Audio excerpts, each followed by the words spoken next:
2017 ते 2022 विरोधी पक्षातला नगरसेवक म्हणून मी काम केलं. विरोधी पक्षातला नगरसेवक असताना फक्त 2च नगरसेवक आमचे महाराष्ट्र नवनिर्माण सेनेचे होते. पुणे महापालिकेमध्ये विरोधी पक्षाच्या नगरसेवकाला फक्त 2 कोटीचा निधी मिळतो. सत्ताधारी पक्षाच्या नगरसेवकाला 10 कोटीचा निधी मिळतो.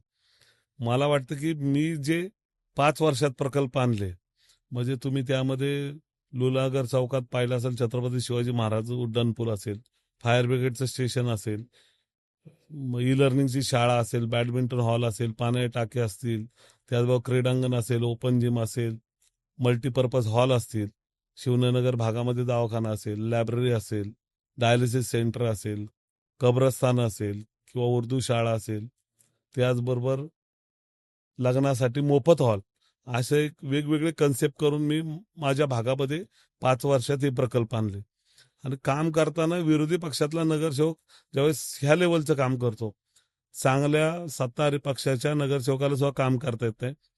महानगरपालिकेत माझे असलेले अधिकाऱ्यांचे संबंध आणि वारंवार सभागृहात प्रश्न उत्तरं केल्यामुळं बरेचसा निधी मला मिळतो. आणि विरोधी पक्षातल्या नगरसेवकांमध्ये 1 नंबरचं काम मी माझ्या माध्यमातून 2017 ते 2022 मध्ये केलं. ज्यावेळेस बरेचसे सत्ताधारी पक्षाचे नगरसेवक सुद्धा येऊन मला विचारतात, अरे तू एवढे प्रकल्प कसे काय करतो?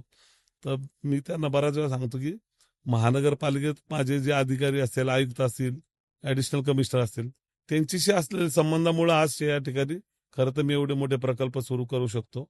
त्यामुळं 5 वर्षाच्या कार्यकाळात चांगलं काम कोंढव्या भागासाठी उभं करू शकलो.